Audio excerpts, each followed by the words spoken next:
सरकार का बड़ा फैसला। कोरोना महामारी में विधायक पार्षद देंगे 2-2 करोड़ रुपए। आरजेडी विधायक ने सरकार के फैसले का किया विरोध। सरकार पर लगाया लूटखोरी का आरोप। पटना के आईजीआईएमएस में चरमराई स्वास्थ्य व्यवस्था। आउटसोर्सिंग स्टाफ ने किया कार्य बहिष्कार। कर्मियों ने अधीक्षक कार्यालय का किया घेराव।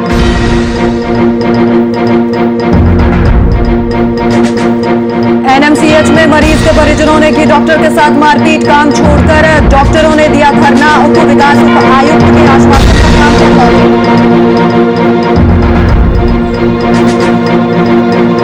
और कोरोना संकट में बॉलीवुड सिंगर सोनू निगम आए सामने। सोनू निगम ने डोनेट किया ब्लड, साथ ही लोगों से रक्तदान करने की अपील। नमस्कार, आप देख रहे हैं वीआईपी न्यूज और मैं हूं आपके साथ राखी लांबा। बिहार के मुख्यमंत्री द्वारा विधायक और परिषद सदस्यों के विकास निधि से 2-2 करोड़ रुपए लेने की घोषणा को लेकर आरजेडी विधायक सुधाकर सिंह ने बयान जारी किया है, जिसमें उन्होंने कहा कि बिहार सरकार उन पैसों को खर्च के नाम पर लूट करना चाहती है। इसके साथ ही उन्होंने बताया कि आरजेडी के विधायक आदेश से पहले ही अपने जनता की मदद के लिए पैसे खर्च कर रहे हैं। इसके साथ ही उन्होंने सरकार पर तंज कसते हुए कहा कि आदेश निकालकर जनता के नाम पर लूट करने का काम करने का मन बनाया जा रहा है।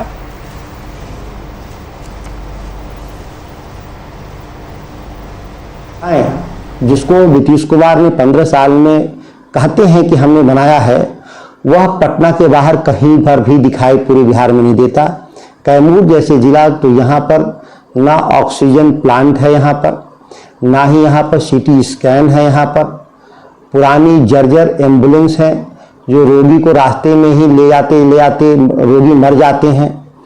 किसी भी प्राथमिक स्वास्थ्य केंद्र पर कोई भी सिलेंडर ऑक्सीजन सिलेंडर उपलब्ध नहीं है।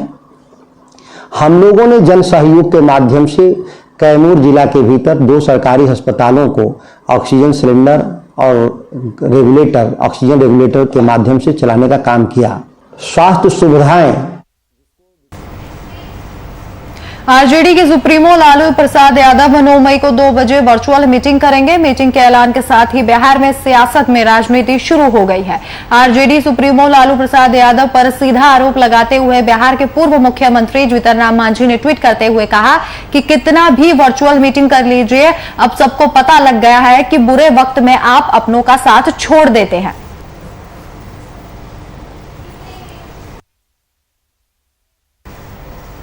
कोरोना की दूसरी लहर में मेडिकल ऑक्सीजन की कमी के अभाव में कई मरीजों की जान जा चुकी है। ऑक्सीजन की कमी से निजात पाने के लिए झारखंड सरकार जिला स्तर पर काम करने जा रही है। सूबे के वित्त मंत्री रामेश्वर उरांव ने सभी जिला मुख्यालयों में मेडिकल ऑक्सीजन प्लांट लगाने की बात कही है और इसके लिए तमाम कोशिशें भी शुरू कर दी गई हैं।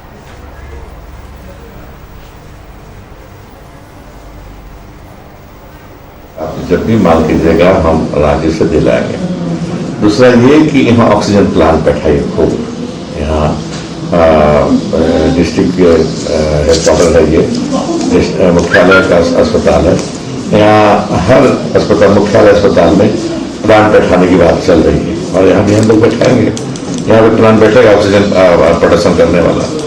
तो इस तरह से भविष्य में अगर थर्ड फेज आया, जिसकी चांस ज्यादा है, लोग कर रहे हैं, तो इस बार हम तैयार रहेंगे उसको फेस करने के लिए। ये कहना चाहते हैं। वहीं राजधानी पटना के आईजीआईएमएस के आउटसोर्सिंग कर्मचारियों ने अपनी कई मांगों को लेकर काम का बहिष्कार कर दिया और जमकर हंगामा किया। सैकड़ों की संख्या में आक्रोशित स्टाफ ने अधीक्षक कार्यालय का घेराव कर नारेबाजी भी की। इस दौरान सभी ने काम और समान वेतन और इसके साथ कोरोना काल में अस्पताल की तरफ से सुरक्षा देने की मांग की। मौके पर आईजीआईएमएस के अधीक्षक मनीष मंडल ने सभी कर्मचारियों को समझा बुझाकर हंगामे को खत्म कराया।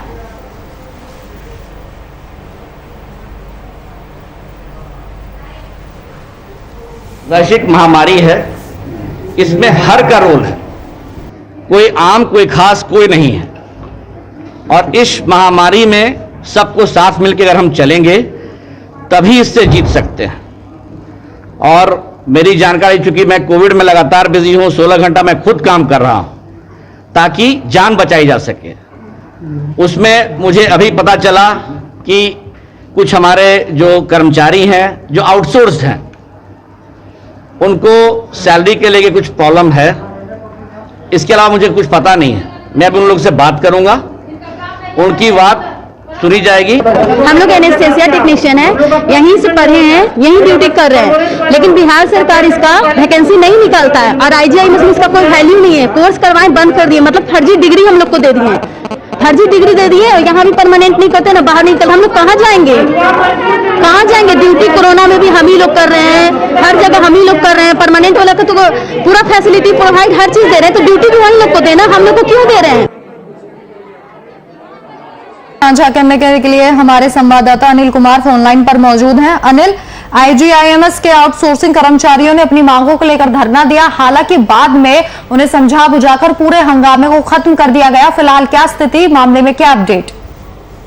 जी बिल्कुल राखी, मैं बता दूं आपको कि अब आउटसोर्सिंग पे जो हंगामा और अपने काम काज ठप करके जो लगातार हड़ताल पे जाने की बातें कर रहे थे, पटना के IGIMS का ये पूरा मामला है, जहां पे कोविड का भी इलाज, संक्रमण का इलाज जो है वहां किया जा रहा है। ऐसे में कहीं ना कहीं कोरोना वॉरियर्स के रूप में जाने जाने वाले आउटसोर्सिंग कर्मी जो है, अस्पताल कर्मी जो है, वो अपनी मांगों को लेकर आज अनिश्चितकालीन हड़ताल पर जाने का मन बनाए थे, जिसको कि कहीं ना कहीं अब स्थितियां जो है संभाल ली गई है और सभी को फिर वापस काम पे लाया गया है। उनकी मांगों में से कुछ मांगे जो है वो मान ली गई है, जिसके बाद अब सुचारू रूप से वहां पे स्वास्थ्य व्यवस्थाएं जो है वो चल रही है। सबसे बड़ी बात यह है कि आउटसोर्सिंग कर्मियों का साफ तौर पे यह कहना है कि उनकी जो वेतन है वो सही टाइम से भुगतान नहीं किया जा रहा है। वहीं अपने आप को ये वहां पे स्थायी रूप से बहाल करने की भी मांग कर रहे थे, जिसको लेकर IGIMS के अधीक्षक हैं मनीष मंडल, उन्होंने सभी से वार्ता किया है, जिसके बाद सभी कर्मी जो है वो काम पर वापस लौटे हैं। जी राखी, लेकिन अनिल, कहीं ना कहीं डॉक्टरों और इस मैनेजमेंट की जो लड़ाई होती है, इसमें कहीं ना कहीं जो कोरोना के पेशेंट है उनको भारी नुकसान होता है, उन्हें पूरी अव्यवस्था से गुजरना पड़ता है। जैसा कि साफ तौर पे यहाँ के कर्मी ने बताया है कि ये बीते वर्ष की अगर बात करें तो जिस समय कोविड का संक्रमण काल था, उसमें भी इन्होंने अपनी अहम भूमिका निभाई थी। वहीं अगर इस वर्ष की बात करें तो दूसरा फेज है ये कोरोना संक्रमण का, इसमें भी आउटसोर्सिंग के जो कर्मी हैं वो बखूबी वहां पे अपना काम नियमित रूप से करते हुए दिख रहे हैं। ऐसे में इनकी मांगे जो है वो जायज थी, हालांकि इस बात को अब रख लिया गया है और इनकी कुछ मांगे मान ली गई है और ये अपने काम पे वापस भी आ गए हैं। लेकिन अब सही तौर पे अगर माना जाए तो जितनी मेहनत जो है इस कोरोना काल में ये लोग कर रहे हैं, ये बिल्कुल काबिले तारीफ है और लगातार जो कोरोना संक्रमित मरीज आ रहे हैं उनको भी कहीं ना कहीं इस हड़ताल की वजह से काफी खामियाजा झेलना पड़ता है, जिसको कि कहीं ना कहीं अस्पताल प्रबंधन द्वारा बखूबी उसको संभाल दिया गया है। जी राखी। जी अनिल, तमाम जानकारी हमारे साथ साझा करने के लिए आपका शुक्रिया।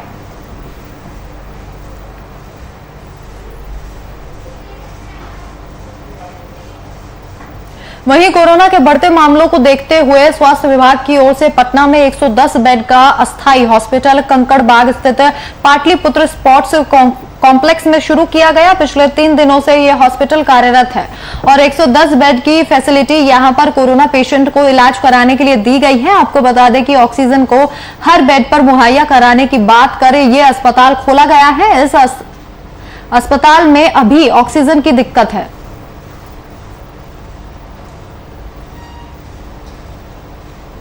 क्या कर रहे हैं कि कंसंट्रेटर भी जो है ना मंगवा रहे हैं, इन 10 कंसंट्रेटर आ गया ऑक्सीजन कंसंट्रेटर और भी आ रहा है, तो हमको लगता है कि ये फुल फ्लेज जो है अगले 4-5 दिन में पूरा हमारा पैक हो जाने वाला है ये सेंटर। अभी तो हमको देखना पड़ेगा कि कितना क्या स्टेटस है ऑक्सीजन का फिल, बिकॉज हर मिनट जो है सिचुएशन चेंज होता है। ऑक्सीजन का दिक्कत यानी हर जगह है ऑक्सीजन का, पूरे देश में। अभी जो मेरा कॉल चल रहा था बेंगलोर में, वहाँ पे भी ऑक्सीजन नहीं, तो वहाँ हम लोग क्या करेंगे, ऑक्सीजन प्लांट जाए उसके बगल में ही हॉस्पिटल बना दे रहे हैं और उससे पाइपलाइन, ताकि ये रिफिलिंग का ही जो है लफड़ा। यहाँ के लिए हाँ एक और चीज़ जो कर रहे हैं पाटलिपुत्रा में, वो हम लोग एक ऑक्सीजन प्लांट ही डेडिकेटेड यहाँ के लिए लगवा रहे हैं।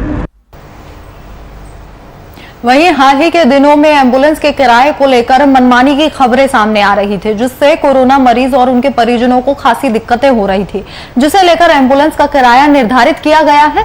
स्वास्थ्य विभाग की ओर से तय किए गए किराए के मुताबिक अब 50 किलोमीटर तक किराया कुछ इस तरीके से होगा। तो छोटी गाड़ी में सामान्य रूप से 1500 और 18 रुपए प्रति किलोमीटर के हिसाब से चार्ज लगेगा। इसके साथ ही छोटी कार जो एसी वाली होगी उसमें 1700 रुपए 50 किलोमीटर तक और इसी के साथ 18 रुपए प्रति किलोमीटर तक लगेगा। और वहीं बोलेरो, सुमो और सामान्य कार में 1800 रुपए और इसी के साथ 18 रुपए प्रति किलोमीटर तक यह चार्ज लगेगा। तो निजी एम्बुलेंस के रेट तय कर दिए गए हैं और अब इसी हिसाब से जो एम्बुलेंस हैं वो चलाई जाएंगी। और इसी के साथ छोटी कार सामान्य 1550 किलोमीटर तक, इसी के साथ 50 किलोमीटर से जो ज्यादा जाएगी। और बोलेरो, सुमो सामान्य 1800 रुपए 50 किलोमीटर तक और 50 किलोमीटर से ज्यादा वाले में 18 रुपए प्रति किलोमीटर की दर से गाड़ियां चलेंगी। इसी के साथ बोलेरो, सुमो, मार्शल जो एसी वाली है वो 2100 रुपए 50 किलोमीटर तक और उसके बाद 18 रुपए प्रति किलोमीटर तक ये एम्बुलेंस अब चलाई जाएंगी इसी दर से। वहीं कोरोना महामारी को लेकर बिहार सरकार के जन उपयोगी कदमों की बिहार प्रदेश बीजेपी मुरीद हो गई है। नीतीश सरकार की प्रशंसा में जमकर कसीदे गढ़ते हुए प्रदेश बीजेपी प्रवक्ता डॉक्टर राम सागर सिंह ने नीतीश सरकार को आम जनता के लिए दवा, हवा और पेट के पुख्ता प्रबंध के साथ तैयार बताया। बीजेपी प्रवक्ता के अनुसार जब बिहार में कोरोना का कहर टूट पड़ा तो सियासी पार्टियों को भी इसमें अपनी अनुभागिता देनी चाहिए।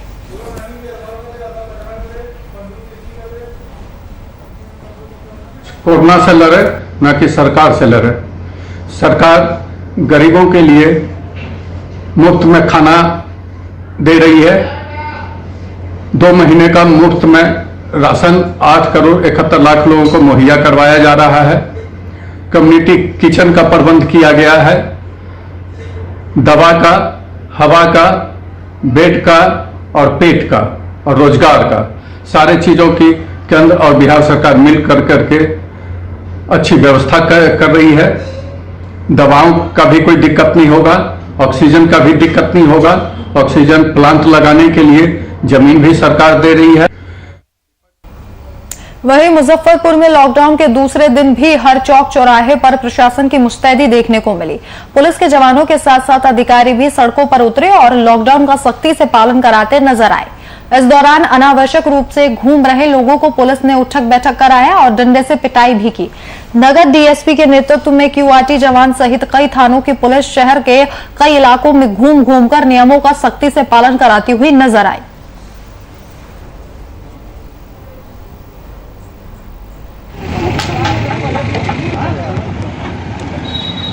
देखिए, जो भी आदमी आवश्यक कार्य से जा रहे हैं उन्हें छूट है, उनको जाने दिया जा रहा है और जो बहाना बना करके चल रहे हैं उनके विरुद्ध हम लोग कार्रवाई कर रहे हैं। साथ ही साथ लोगों से अपील है आप बहुत कम निकलें, लोग इमरजेंसी हो तभी निकलें, जगह वो अपने घरों में रहें, सुरक्षित रहें।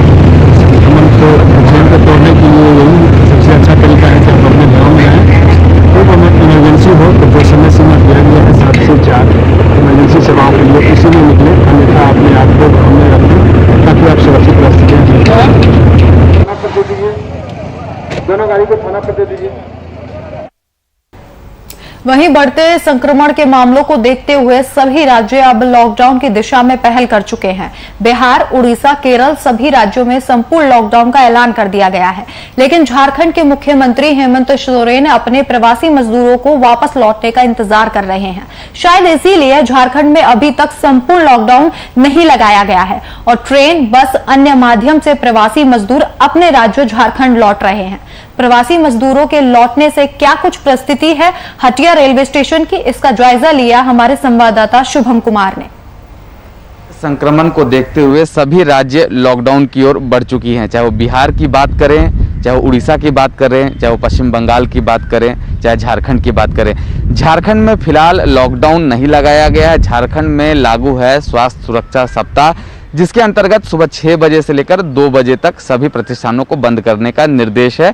आवागमन इस पर बाधित उतना ढंग से नहीं हो पाया है, लेकिन जो मौजूदा तस्वीर है झारखंड में कोरोना को लेकर के और तमाम राज्यों की अगर बात करें तो प्रवासी मजदूरों का इसी बीच आना जाना शुरू हो जाता है। 2020 का दौर आप सभी को याद होगा, आज 2021 में भी वही दृश्य देखने को मिल रहा है। प्रवासी मजदूर अपने अपने जगह से अपने अपने घर को लौटने पर तत्पर हैं, क्योंकि वहां पर उन्हें रोजगार नहीं मिल रहा। लॉकडाउन के चलते सारा कुछ बंद हो चुका है। झारखंड की राजधानी रांची की हटिया स्टेशन के बाहर इस वक्त मौजूद है हम। यही वो स्टेशन है जहां पर तमाम प्रवासी मजदूरों की खेप ट्रेनों के माध्यम से कई बार आ चुकी है और उनका यहीं पर कोरोना जांच भी किया जाता है।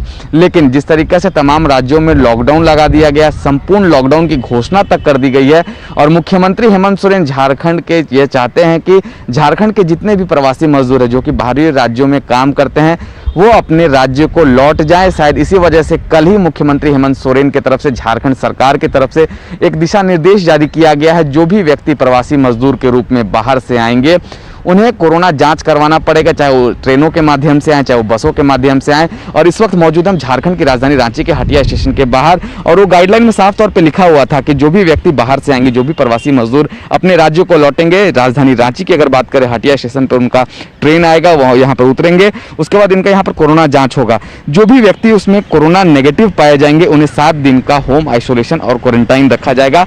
और जो भी व्यक्ति उसमें कोरोना पॉजिटिव पाए जाते हैं, जो भी प्रवासी मजदूर कोरोना पॉजिटिव पाए अगर जाते हैं तो उन्हें 2 बार उनकी कोरोना जांच की जाएगी। रैपिड एंटीजन टेस्ट के द्वारा उनका कोरोना जांच किया जाएगा, उसके बाद उन्हें आइसोलेशन वार्ड में भेज दिया जाएगा। हटिया स्टेशन पर इस वक्त मौजूद है और यही वो जगह है जहां पर आए दिन ट्रेनों के माध्यम से कई प्रवासी मजदूर अपने राज्य को लौटते हैं और सरकार की ओर से एक बखूबी गाइडलाइन जारी किया गया है जिसमें उनका कोरोना जांच होगा। शायद इसी वजह से झारखंड में अभी तक संपूर्ण लॉकडाउन की घोषणा नहीं की गई है। मुख्यमंत्री चाहते हैं कि सभी राज्यवासी अपने अपने राज्य को लौट जाएं। झारखंड के जितने भी राज्यवासी बाहरी राज्यों में काम कर रहे हैं वो अपने राज्य को लौट जाएं। तो कहीं ना कहीं मुख्यमंत्री हेमंत सोरेन कोरोना को लेकर, अपने राज्यवासियों को लेकर काफी सजग दिखाई दे रहे हैं और एक अच्छी पहल की शुरुआत भी झारखंड में आए दिन मुख्यमंत्री हेमंत सोरेन की तरफ से की जा रही है। अपने सहयोगी विशाल के साथ संवाददाता Shubham Kumar, VIP news Ranchi. Corona के बढ़ते संक्रमण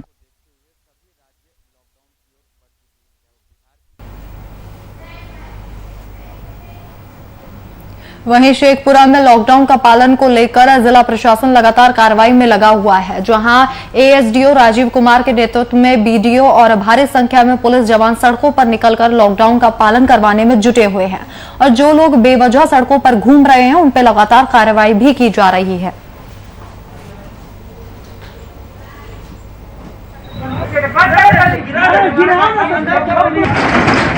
आवश्यक सेवा के अलावा कोई भी दुकान नहीं खुला रहेगा और 11 बजे से अगले दिन सुबह 7 बजे तक कंप्लीट लॉकडाउन रहेगा, जिसमें सिर्फ दवा दुकान खुली रहेगी। उसके अलावा कोई भी दवा दुकान, कोई भी दुकानें सर इस बिचली गली में करीब दुकानें खुली रहती है। अधिकतर प्रशासन के आने जाने के बाद जो है लगातार दुकानें खोल ली जाती है और मार्केट में उधर आगे 10 समस्या प्रशासन हर कदम पे खड़ा रह के बंद नहीं करा सकता है। लोगों का सहभागिता चाहिए, लोगों का साथ चाहिए। पत्रकार महोदय आप लोग हैं, आप लोग का भी साथ चाहिए।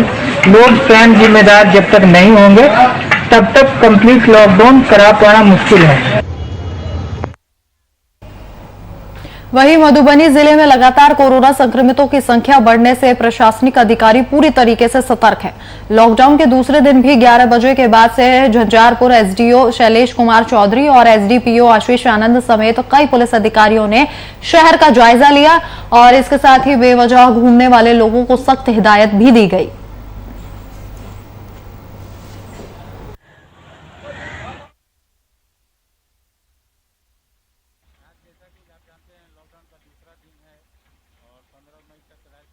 द्वारा लॉकडाउन लगाया गया है, कतिपय अपवादों को छोड़ के शेष चीज़ों को बंद किया गया है, तो इसी का अनुपालन करने के लिए हम लोग सतत प्रयत्नशील हैं।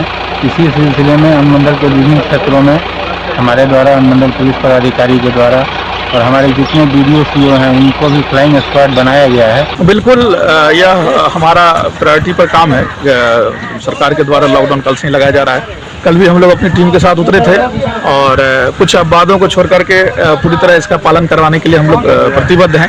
और इसी क्रम में आज हम लोग दूसरे दिन भी उतरे हैं ताकि इसका सख्ती से अनुपालन कराया जाए और लोगों के द्वारा जो कुछ अनिवार्य कार्यों का जो अपवाद दिया गया है उसके लिए कुछ लोग मेडिकल हो या बैंकिंग सेवा हो या इस अन्य काम के लिए जो कि छूट दी गई है उसके अंतर्गत लोग निकल रहे हैं। उन लोगों से भी मैं अनुरोध कर रहा हूं कि आप फालतू के काम के लिए बाहर ना निकलें और जो लोग इसका उल्लंघन कर रहे हैं उनका प्रॉपर उनके लिए चालान भी कटा जा रहा है और जो यदि किसी पर FIR करने की नौबत होगी तो वो भी हम करेंगे, लेकिन बिल्कुल कड़ी से कड़ी कार्रवाई।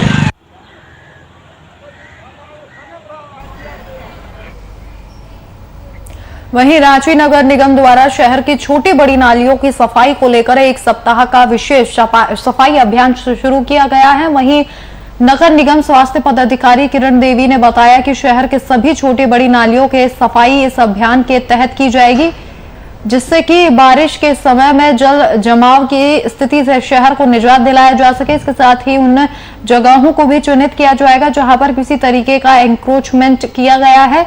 वहीं उप नगर आयुक्त अश्वनी कुमार ने कहा कि कोरोना को देखते हुए नगर निगम ने एक सप्ताह का विशेष सफाई अभियान की शुरुआत की है आज से, जिसके तहत शहर के हर उस जगह की सफाई की जाएगी जहां किसी कारणवश सफाई नहीं हो पाई है।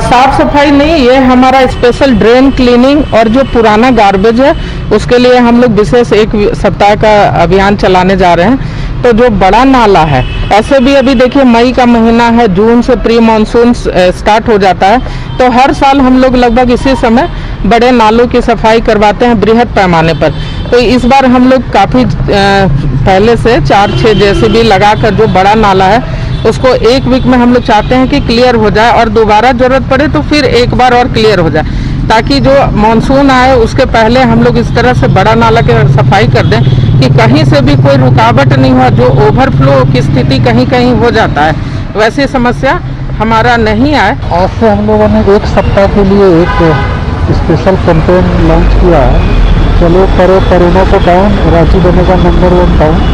एक सप्ताह तक ये युद्ध स्तर पर हम लोग जितनी भी बड़ी नालियाँ हैं, छोटी नालियाँ हैं, सबकी सफाई करवाई जाएगी और कचरे का जो सफाई का ये तो हमारा निरंतर चल ही रहा है। ये विशेष अभियान चलाया जाएगा, जो कुछ भी छूट गया है उन सारे चौक चौराहों तो सबको सफाई किया जाएगा, कोई भी जगह ऐसा नहीं होगा जो छूटेगा। इस कोरोना महामारी के दौरान सरकार जहां कोरोना संक्रमित मरीजों के इलाज के लिए हर तरह की सुविधा मुहैया कराने के दावे कर रही है, तो वहीं दूसरी ओर मुंगेर जिला से एक ऐसा वीडियो सामने आया है जिसने मानवता को तो शर्मसार किया ही है, इसके साथ ही जिले की चिकित्सा व्यवस्था पर भी कई सवाल खड़े कर दिए हैं। इस वायरल वीडियो में दिखाया गया है कि किस तरह से लोग अपने मरीजों को बचाने के लिए सदर अस्पताल परिसर में अपने कंधे पर ऑक्सीजन का सिलेंडर लेकर इधर उधर घूम रहे हैं। ऐसी स्थिति में उन्हें देखने वाला कोई नहीं है और जब इस मामले में सदर अस्पताल के civil surgeon doctor हनेंद्र Kumar Alok से पूछा गया तो पहले तो उन्होंने इस मामले से अभिज्ञता जताई और फिर बाद में उन्होंने इस मामले में जांच कर दोषियों को कार्रवाई करने की बात कही।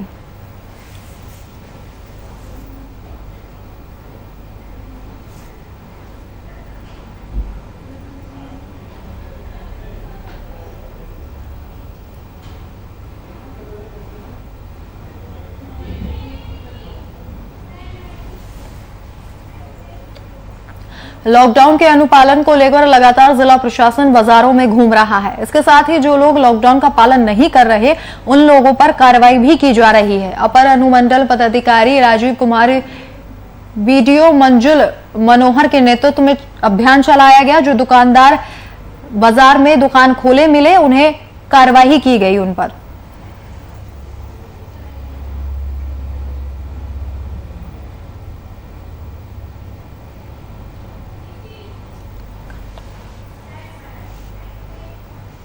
वहीं मुंगेर जिले में कोतवाली थाना से महज 500 गज की दूरी पर बीरन चौधरी अवैध रूप से ताड़ी दुकान खोलकर चला रहे थे।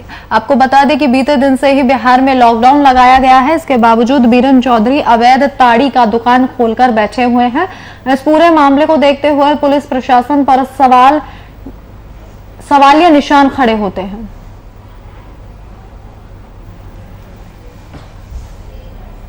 नहीं सर, बंद कर दीजिए सर। क्या नाम हुआ आपका? हम बोल रहे हैं सर, अभी छोड़ दीजिए, कसम से बोलते हैं। किनके कहने पर आप ताली दुकान चला रहे हैं अभी? आज लॉकडाउन है। आपको बुलाते हैं। हम बोल रहे हैं सर, ये नहीं, कसम से बोलते हैं। बंद करेंगे? कुछ नहीं सर। इसको बंद करेंगे? नहीं सर, बंद कर दीजिए सर। क्या नाम हुआ आपका? हम बोल रहे हैं सर, अभी छोड़ दीजिए, कसम से बोलते हैं। किनके कहने पर आप ताली दुकान चला रहे हैं अभी? नहीं।